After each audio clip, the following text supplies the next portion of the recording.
Barang Tiaga Adela. Saya Korina. Akan menjelaskan perkembangan kurikulum di Indonesia dari masa ke masa. Selamat menyaksikan. Baik, kurikulum yang akan kami bahas itu ada 11 kurikulum. Yang pertama itu kurikulum 1947, yang kedua 1952, yang ketiga 1964, yang keempat 1968, yang kelima 1975, yang keenam 1984, yang ketujuh 1994, yang kedelapan 2004, yang kesembilan 2006 atau biasa dikatakan KTSP, yang ke-10 2013 atau K13, yang ke-11 itu ada kurikulum merdeka. Kurikulum 1947. Kurikulum 1947 dikenal juga dengan nama Rencana Pelajaran 1947.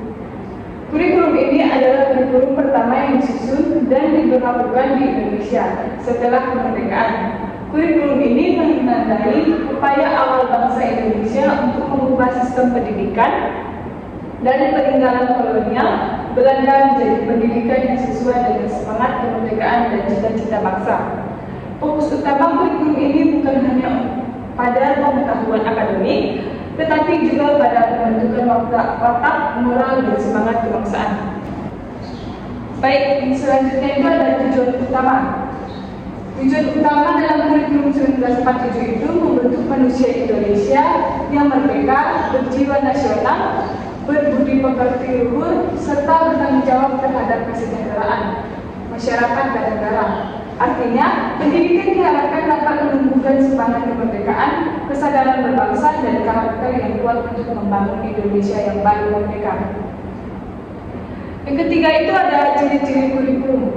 Beberapa ciri khas yang menggunakan kurikulum 1947 itu dari sistem kolonial sebelumnya adalah yang pertama itu menekankan pada pendidikan watak dan moral, yang kedua menggantikan orientasi pendidikan kolonial yang berfokus pada kepentingan Belanda, yang ketiga mengintegrasikan nilai-nilai kebangsaan dan kemanusiaan dalam pelajaran. Yang keempat itu tidak hanya menekankan hafalan tetapi mulai memperhatikan pembentukan sikap dan keterampilan dasar. Yang kelima menggunakan istilah rencana pelajaran bukan kurikulum karena konsep kurikulum secara formal belum digunakan. Baik, yang selanjutnya itu ada penerapan kurikulum 1947. Kurikulum ini dimulai secara bertahap sejak tahun 1940. Karena pada masa awal kemerdekaan kondisi pendidikan Indonesia belum stabil. Beberapa ciri penerapannya yaitu yang pertama menggunakan sistem mata pelajaran tetapi dengan menekankan pada nilai dan semangat nasionalisme. Yang kedua, pembelajaran diarahkan untuk mendidik manusia Indonesia yang merdeka, berkarakter dan bertanggung jawab terhadap masyarakat dan negara. Yang ketiga, guru memiliki peran besar dalam menyesuaikan materi dengan kondisi daerah dan kemampuan siswa, karena belum ada buku ajar standar nasional. Yang kelima itu proses pembelajaran masih sederhana, banyak dilakukan melalui ceramah dan hafalan, karena sumber belajar dan fasilitas masih terbatas.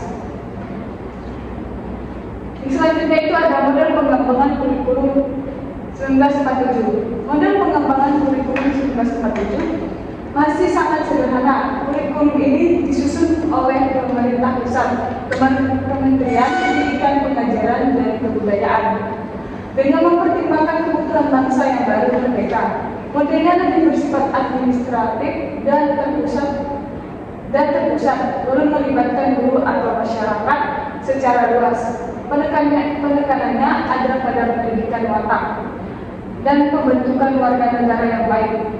Dengan kata lain, model pengembangan kurikulum ini masih top down, namun menjadi dasar bagi sistem kurikulum nasional yang berkembang di masa-masa berikutnya, seperti kurikulum 1952 dan seterusnya. Kekurangan dan kelebihan kurikulum 1947. Yang pertama itu ada kekurangannya, belum memiliki pedoman yang sistematis dan rinci, sehingga penerapannya berbeda di setiap daerah. Keterbatasan tenaga pendidik dan sarana belajar akibat situasi pasca kemerdekaan. kurangnya standar evaluasi dan buku ajaran nasional. Yang kedua itu ada kelebihan. Kelebihannya menekankan semangat kebangsaan dan cinta tanah air yang kuat, menekankan pembentukan karakter dan moral, bukan hanya kecerdasan intelektual, memberikan fleksibilitas bagi guru untuk menyesuaikan pembelajaran dengan kondisi siswa dan lingkungan. Menjadi landasan awal bagi pengembangan kurikulum nasional Indonesia berikutnya. Yang kedua itu ada kurikulum 1952. Kurikulum 1952 adalah kurikulum pendidikan di Indonesia yang disusun sebagai penyempurnaan dari kurikulum pertama, yaitu kurikulum 1947. Kurikulum ini mulai diterapkan pada tahun 1952 dengan nama resmi Rencana Pelajaran Terbuka 1952. Fokus kurikulum ini adalah pembentukan manusia Indonesia yang berpengetahuan, berakhlak, dan memiliki keterampilan praktis untuk kehidupan sehari-hari. Kurikulum ini mulai memperjelas tujuan pendidikan pada setiap jenjang dan mata pelajaran. Yang kedua itu ada tujuan utama. Tujuan utama dari kurikulum 1952 adalah yang pertama, meningkatkan kecerdasan dan keterampilan peserta didik agar siap menghadapi kehidupan masyarakat. Yang kedua adalah membentuk warga negara Indonesia yang bermoral, berjiwa nasional, dan bertanggung jawab. Yang ketiga, menyesuaikan isi pendidikan dengan kehidupan sehari-hari dan pembangunan bangsa yang baru merdeka. Yang keempat, mengembangkan pengetahuan dasar dan sikap moral sosial untuk mendukung kemajuan masyarakat. Yang kelima ada kata lain, kurikulum ini bertujuan menyeimbangkan antara aspek intelektual, moral, dan keterampilan praktis siswa. Yang ketiga itu ada ciri khas kurikulum 1952. Beberapa ciri khas dan kurikulum 1952 antara lain, yang pertama itu setiap pelajaran memiliki kaitan langsung dengan kehidupan sehari-hari. Rencana pembelajaran disusun untuk setiap mata pelajaran. Pembelajaran masih berpusat pada guru. Yang ketiga, materi pelajaran lebih terperinci dibandingkan kurikulum sebelumnya. Yang keempat, tujuan pendidikan diuraikan secara jelas untuk tiap mata pelajaran dan jenjang. Yang kelima, penekanan pada pembentukan mata moral bangsa sejalan dengan semangat kemerdekaan. Selanjutnya itu ada penerapan kurikulum 1952. Dalam penerapannya, guru menjadi tokoh utama dalam proses belajar mengajar. Buku pelajaran menjadi sumber utama belajar siswa. Materi pelajaran disesuaikan dengan kebutuhan masyarakat Indonesia yang sedang membangun setelah merdeka. Yang keempat itu pembelajaran di sekolah dasar lebih banyak diarahkan pada kemampuan membaca, menulis, berhitung, serta moral dan kewarganegaraan. Yang kelima, di tingkat lanjutan, siswa diarahkan untuk memiliki pengetahuan umum dan keterampilan praktis sesuai bidangnya. Selanjutnya itu ada model pengembangan kurikulum 1952. Model pengembangan yang digunakan pada masa ini bersifat subjek and kurikulum, yaitu berpusat pada isi atau mata pelajaran. Ciri model ini yaitu yang pertama, kurikulum dikembangkan berdasarkan mata pelajaran terpisah-pisah seperti matematika, bahasa Indonesia, ilmu alam, dan sebagainya. Isi pelajaran ditentukan oleh pemerintah pusat dan bersifat seragam di seluruh Indonesia. Pengembangan dilakukan oleh para ahli pendidikan dengan fokus pada penyempurnaan isi dan kebutuhan materi. Selanjutnya, kekurangan dan kelebihan kurikulum 1952. Yang pertama itu kekurangannya. Kekurangan dalam kurikulum 1952, pembelajaran masih bersifat hafalan dan berpusat pada guru. Belum memberikan ruang bagi kreativitas dan minat siswa secara individual. Pendekatan disiplin ilmu terpisah menyebabkan siswa sulit menghubungkan antar pelajaran. Belum ada penilaian komprehensif, masih menitikberatkan pada hasil ujian. Selanjutnya itu ada kelebihan. Kelebihan memiliki tujuan yang jelas dan terukur untuk tiap pelajaran. Materi pelajaran lebih sistematis dan terperinci sehingga buku memiliki panduan yang jelas. Mulai memperhatikan keterkaitan antara pelajar dan kehidupan nyata, mendorong pembentukan sikap nasionalisme dan moral bangsa pasca kemerdekaan. Baik, yang selanjutnya itu akan dijelaskan oleh teman saya. Baik, yang selanjutnya ada kurikulum 1964. Yang pertama, pengertian kurikulum 1964. Kurikulum tahun 1964 dikenal dengan nama kurikulum Pancawardhana. Kurikulum ini muncul di masa pemerintahan Presiden Soekarno. Inti dari kurikulum ini adalah agar anak-anak tidak hanya pintar di sekolah, tapi juga berkembang dalam sikap, keterampilan, dan kepribadian. Jadi tujuannya bukan cuma membuat siswa pandai secara akademik, tapi juga menjadi manusia yang utuh dan seimbang. Yang selanjutnya ada tujuan utama kurikulum 1964. Tujuan utama dari kurikulum ini adalah mengembangkan 5 hal penting yang disebut Pancawardhana, yaitu perkembangan moral, kecerdasan, emosi atau perasaan, keterampilan jasmani, dan keagamaan. Dengan 5 hal ini, diharapkan anak-anak tumbuh menjadi pribadi yang beriman, cerdas, terampil, serta punya rasa seni dan moral yang baik. Selanjutnya, ciri-ciri kurikulum 1964. Ciri-ciri kurikulum 1964 bisa dilihat dari cara mengajarnya. Pelajaran tidak hanya berfokus pada teori, tapi juga praktik dan pembentukan karakter. Guru punya peran besar dalam membentuk siswa supaya menjadi pribadi yang sopan, rajin, dan berguna bagi lingkungan. Pelajaran disusun secara menyeluruh, bukan terpisah seperti sekarang.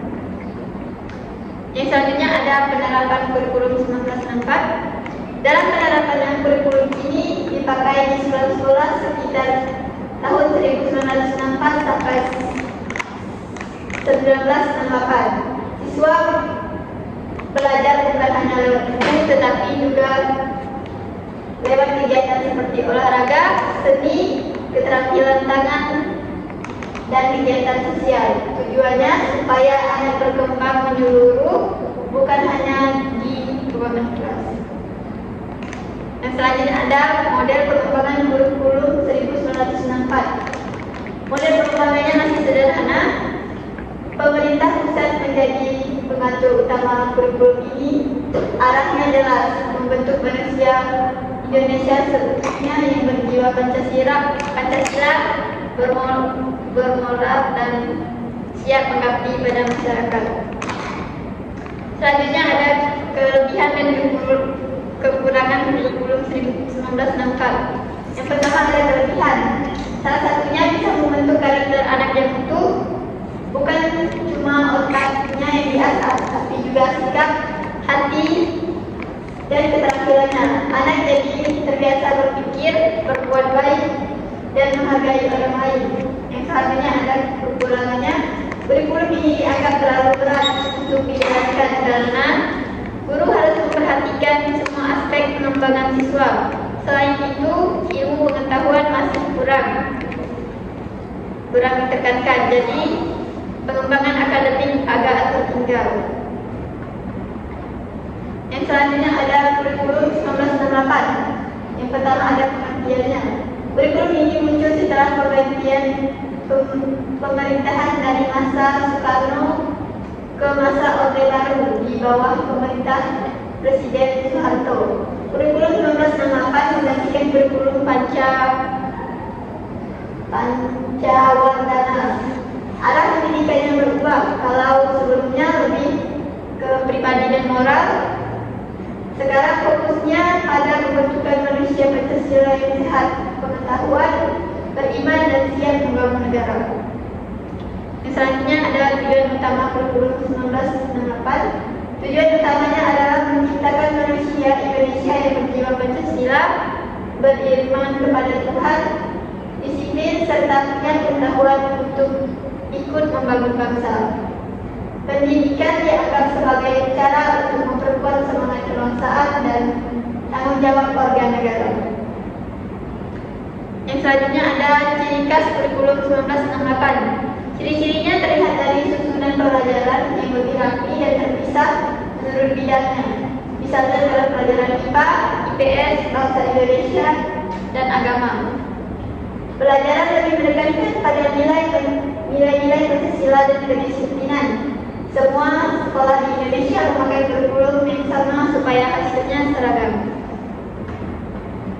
Yang selanjutnya adalah penerapan kurikulum 1968. Nah, dalam penerapan kurikulum 1968 digunakan secara nasional. Guru mengajar sesuai panduan pemerintah. Fokusnya ada pada pembentukan pengetahuan dasar, moral, dan semangat kebangsaan. Yang selanjutnya ada model pengembangan kurikulum 1968. Model pengembangannya bersifat terpusat. Semua keputusan tentang isi dan arah pendidikan diatur oleh pemerintah. Kurikulum ini disusun berdasarkan tujuan pendidikan nasional, mencerdaskan kehidupan bangsa dan membentuk manusia yang beriman dan takwa dan berjiwa Pancasila. Yang selanjutnya ada kekurangan dan kelebihan kurikulum 1968. Yang pertama, kelebihannya.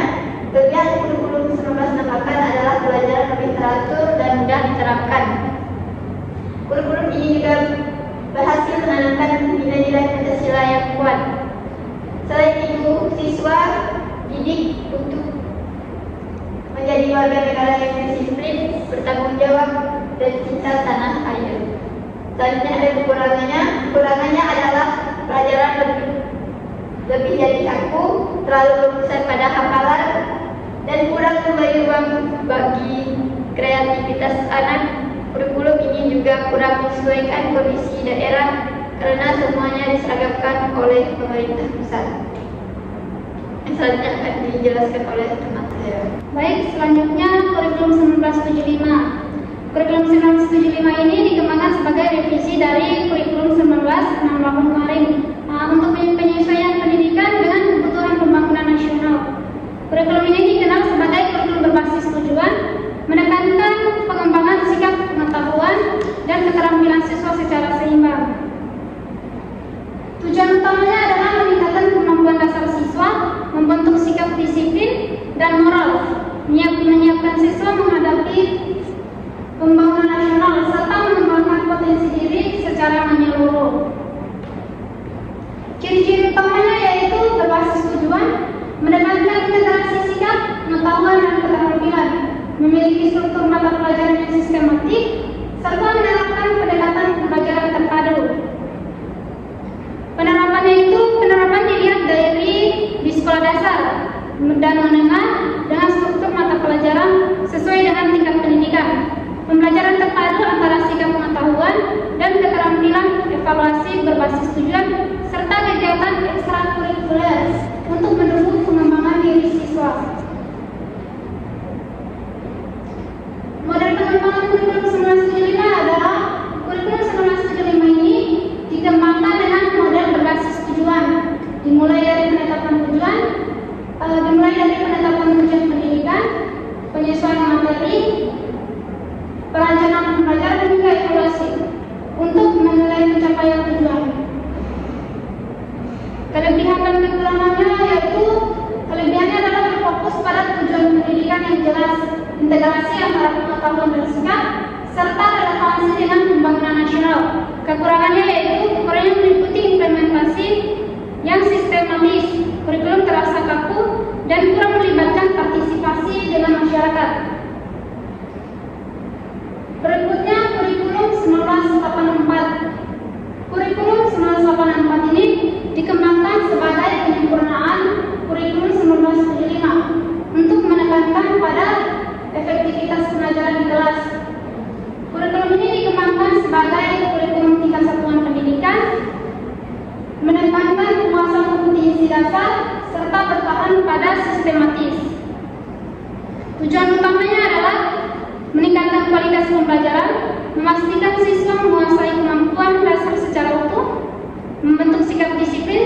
bertanggung jawab dan mempersiapkan siswa untuk kehidupan bermasyarakat pembangunan nasional.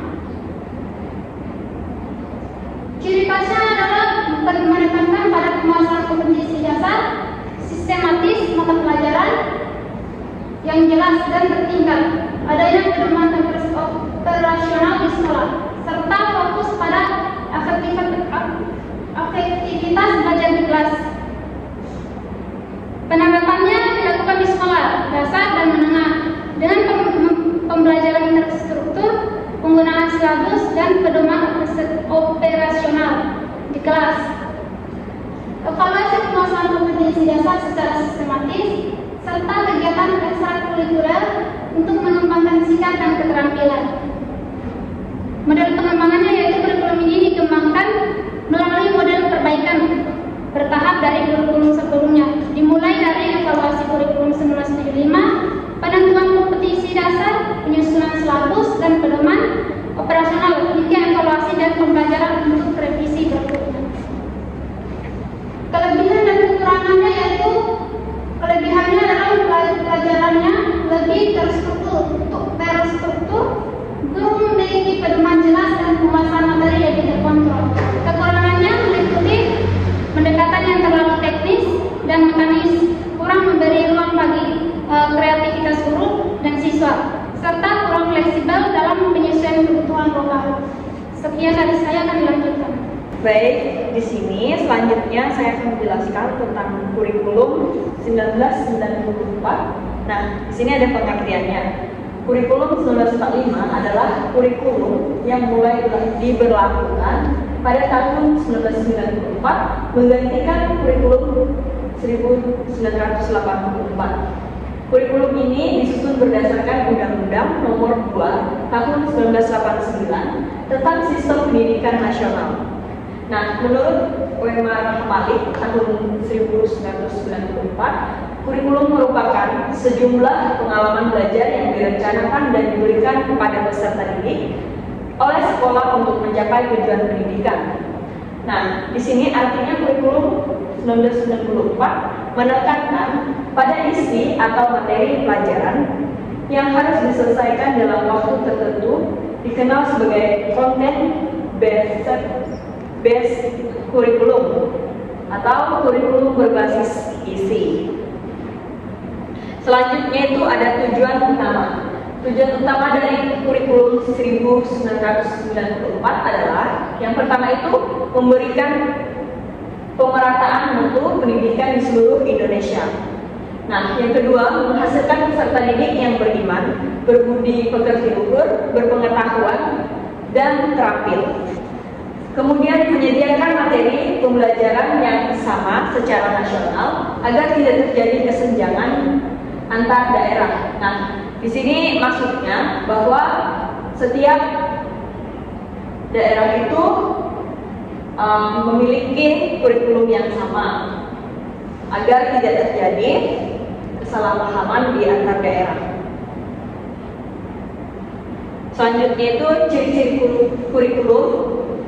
Yang pertama itu padat materi, pelajar hampir semua bidang studi berisi banyak topik. Kemudian pembelajaran berpusat pada guru, menggunakan sistem catur bulan atau 3 kali penilaian dalam setahun. Nah, kemudian pembagian waktu pelajaran sangat rinci antara teori dan praktik. Kemudian fokus pada penguasaan isi atau hafalan, bukan keterampilan berpikir kritis. Selanjutnya itu model pengembangan kurikulum 1994. Model yang digunakan adalah administratif model. Top down model artinya kurikulum disusun oleh pemerintah pusat, Departemen Pendidikan. Sekolah hanya melaksanakan apa yang sudah ditetapkan tanpa banyak perubahan. Guru tidak banyak dilibatkan dalam penyusunan kurikulum.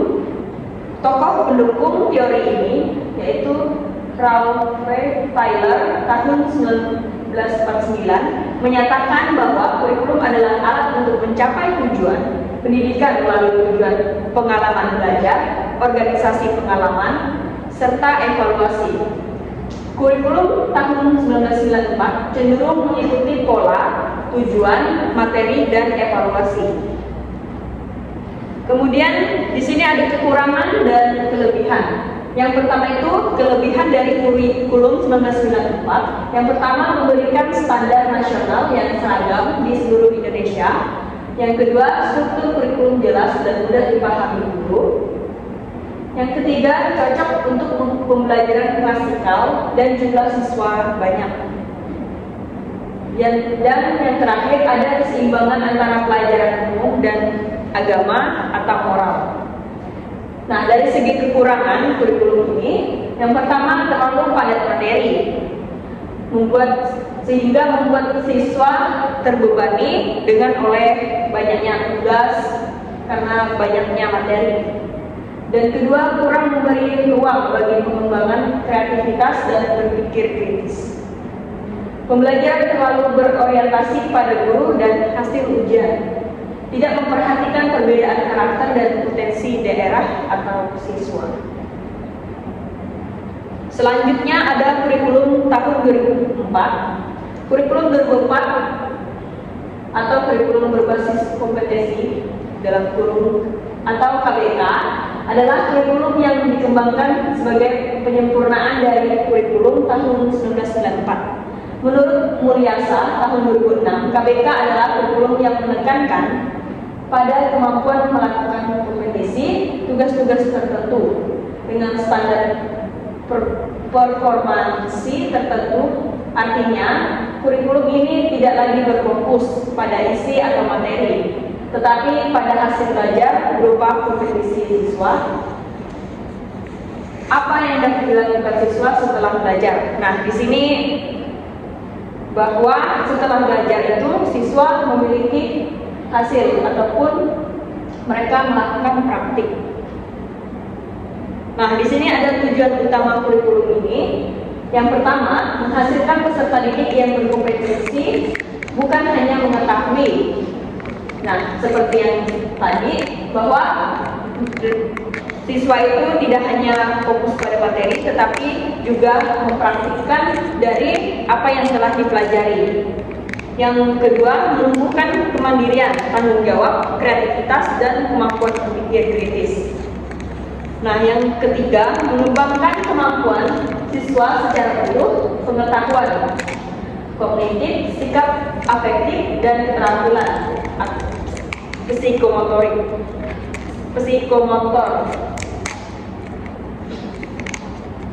Selanjutnya itu ada ciri-ciri kurikulum. Yang pertama itu berbasis kompetisi, fokus pada hasil belajar atau learning outcomes, berpusat pada siswa atau student centered learning. Yang ketiga, penilaian menggunakan penilaian berbasis portofolio, kinerja, proyek, dan produk. Pembelajaran bersifat aktif, kreatif, afektif, dan menyenangkan. Pakem, menekankan penguasaan konsep dan penerapan dalam kehidupan nyata. Penerapan kurikulum. Penerapan kurikulum 2004 dilakukan secara bertahap di beberapa sekolah perintis secara tahun pelajaran 2004 atau 2005. Dalam penerapannya, yang pertama, guru dituntut untuk membuat rencana pelaksanaan pembelajaran atau disebut dengan RPP yang menekankan pada kompetensi dasar. Yang ketiga, pembelajaran dilaksanakan dengan metode aktif seperti diskusi, kerja kelompok, proyek, dan penemuan. Selanjutnya, penilaian dilakukan secara autentik melalui pengamatan, portofolio, tugas, dan ujian. Sekolah memiliki kebebasan mengembangkan silabus sesuai dengan karakteristik daerah dan kebutuhan peserta didik. Nah, di sini sekolah juga melihat apa yang dibutuhkan siswa dalam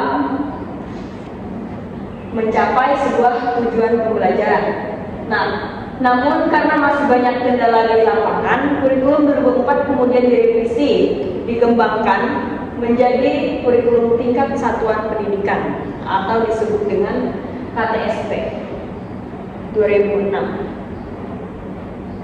Model pengembangan kurikulum 2004 ini, yang pertama model yang digunakan adalah model grassroots, bottom up, dan kompetensi based model, yaitu sekolah dan guru diberi ruang untuk mengembangkan sendiri kegiatan belajar sesuai konteks lokal. Kurikulum disusun berdasarkan analisis kebutuhan, kompetensi bukan hanya isi materi.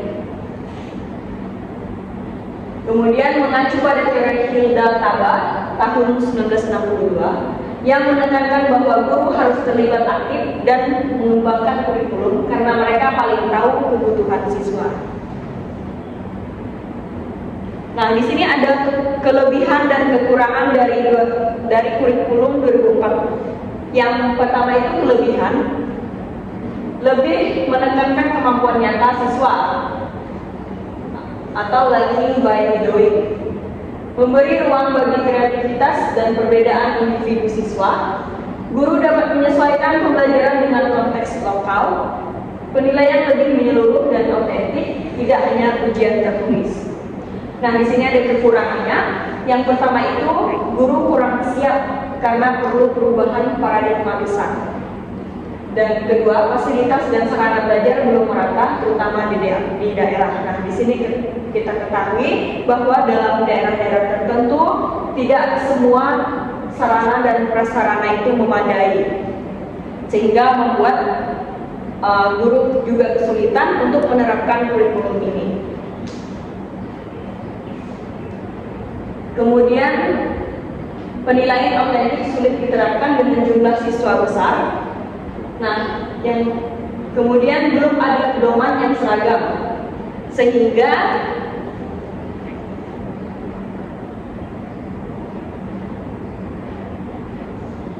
membuat guru kesulitan.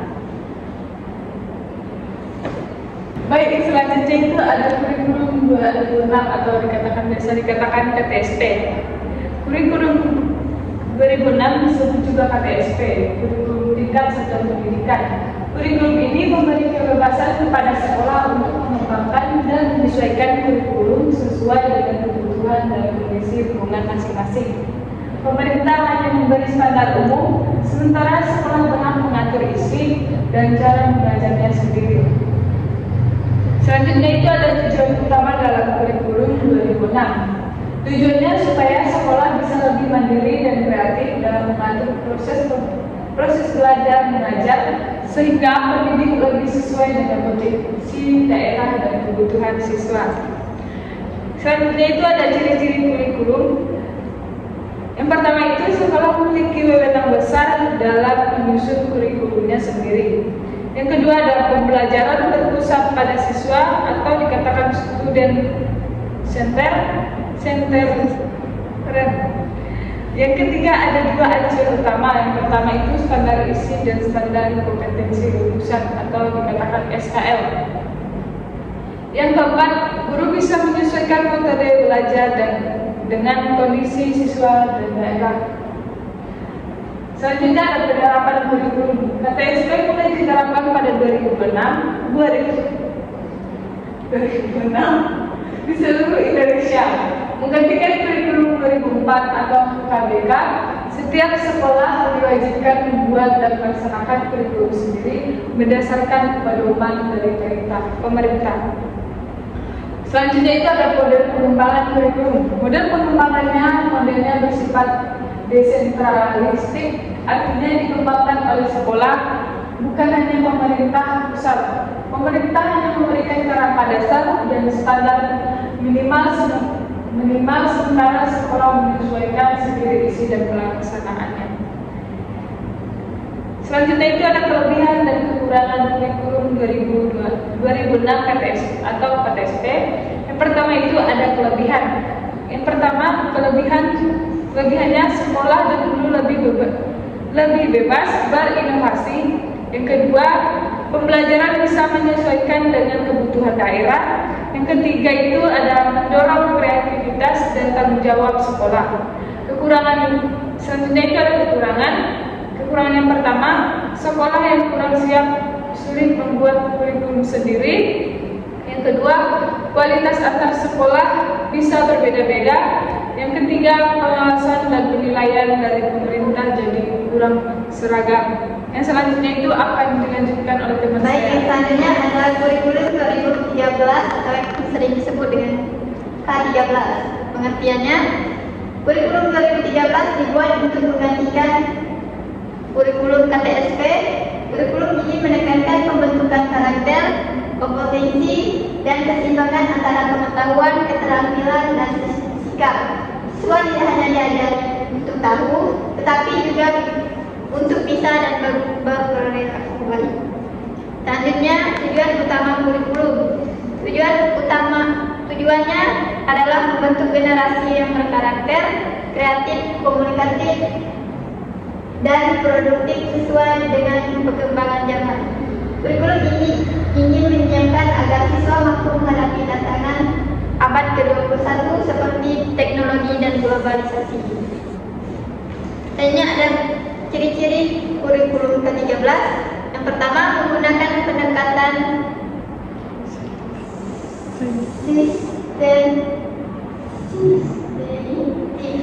saintifik, mengamati, menanya, mencoba, menalar, dan mengkomunikasikan. Yang kedua, penilaian mencakup 3 aspek. Yang pertama, sikap, pengetahuan, dan keterampilan. Materi pelajaran lebih terpadu antar mata pelajaran. Yang ketiga, guru berperan sebagai pembimbing, bukan satu-satunya sumber ilmu. Ada pelajaran tematik integratif di jenjang SD. Yang selanjutnya ada penerapan kurikulum K13. Kurikulum 2013 mulai diterapkan secara bertahap sejak tahun 2013, diawali di beberapa sekolah percontohan, kemudian menyebar ke seluruh Indonesia. Dalam penerapannya, pembelajaran dilaksanakan dengan menggunakan pendekatan ilmiah, scientific approach di setiap mata pelajaran. Yang selanjutnya ada mengidentifikasikan pendidikan karakter, keterampilan abad 21, dan literasi digital. Yang selanjutnya, guru berperan sebagai fasilitator, bukan satu-satunya sumber pengetahuan. Yang selanjutnya, siswa diajak aktif menemukan, memahami, dan mengaplikasikan pengetahuan melalui proyek, diskusi, dan praktik langsung. Penilaian mencakup aspek sikap spiritual dan sosial, pengetahuan, serta keterampilan. Yang selanjutnya ada model pengembangan kurikulum. Model pengembangannya berbasis kompetensi dan karakter dari pemerintahan pusat. Kurikulum ini bersifat nasional dan seragam di seluruh sekolah. Selanjutnya ada kelebihan dan kekurangan kurikulum 2013 atau K13. Yang pertama, kelebihan menekankan pendidikan karakter dan sikap. Yang selanjutnya, membiasakan siswa berpikir kritis dan aktif. Yang selanjutnya, penilaian lebih menyeluruh, tidak hanya nilai uji. Yang selanjutnya, terdapat kekurangan. Yang pertama, terlalu banyak administrasi bagi guru. Yang selanjutnya, sulit diterapkan di daerah yang kurang fasilitas. Selanjutnya, beban belajar siswa terkadang berat. Selanjutnya akan dilanjutkan oleh teman saya. Baik, selanjutnya kurikulum merdeka. Kurikulum merdeka ini adalah kurikulum terbaru yang mulai diterapkan sejak sekitar tahun 2022. Kurikulum ini memberikan kebebasan bagi guru dan siswa dalam proses pembelajaran. Siswa boleh belajar sesuai dengan minat, bakat, dan kecepatan masing-masing, tidak harus sama dengan teman-temannya. Tujuan utama kurikulum merdeka yaitu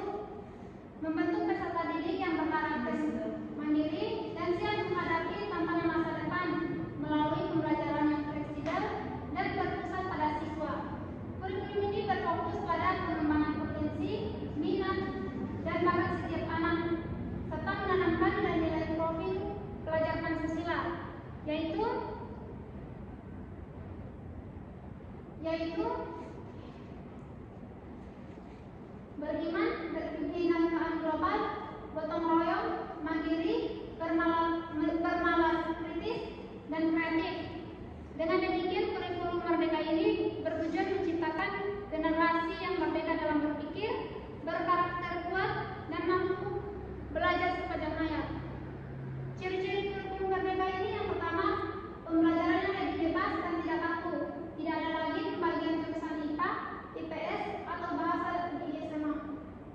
Kedua, ada yang namanya proyek penguatan profil pelajar Pancasila atau yang sering disebut sebagai P5, yaitu kegiatan yang membantu siswa menanamkan nilai-nilai Pancasila lewat kegiatan nyata. Selanjutnya, guru lebih bebas memilih cara mengajar dan materi sesuai kebutuhan siswa. Fokus pada pengembangan minat dan bakat siswa. Penerapan kurikulum Merdeka ini dilakukan dengan memberikan kebebasan kepada sekolah dan guru untuk menyesuaikan pembelajaran sesuai dengan kebutuhan serta kemampuan peserta didik. Proses pembelajarannya berpusat pada siswa dengan menekankan kegiatan yang aktif, kreatif, dan bermakna melalui proyek penguatan profil Pancasila. Siswa didorong untuk berpikir kritis, bekerja sama, dan berinovasi, sementara guru berperan sebagai fasilitator yang membimbing proses pembelajaran. Kurikulum ini juga mengutamakan pembelajaran yang fleksibel, menyenangkan, serta relevan dalam kehidupan nyata dan perkembangan zaman. Kurikulum ini dikembangkan sebagai model berbasis proyek dan karakter.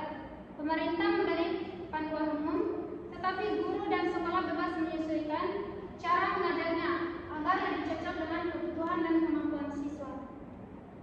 Kelebihan dan kekurangan yang pertama, kelebihan kurikulum Merdeka ini terletak pada fleksibilitasnya, karena sekolah dan guru memiliki kebebasan untuk menyesuaikan pembelajaran dengan kebutuhan serta kemampuan siswa. Selanjutnya, kurikulum ini mendorong siswa lebih aktif, kreatif, dan mandiri melalui pembelajaran berbasis proyek yang menumbuhkan karakter sesuai dengan profil pelajar Pancasila. Selain itu, penilaiannya lebih menekankan pada proses dan pemahaman, bukan hanya hasil akhir. Kekurangannya dalam kurikulum Merdeka ini belum maraknya kesiapan guru dan fasilitas sekolah. Sekian dari kelompok kami ucapkan terima kasih. Audio Jungle.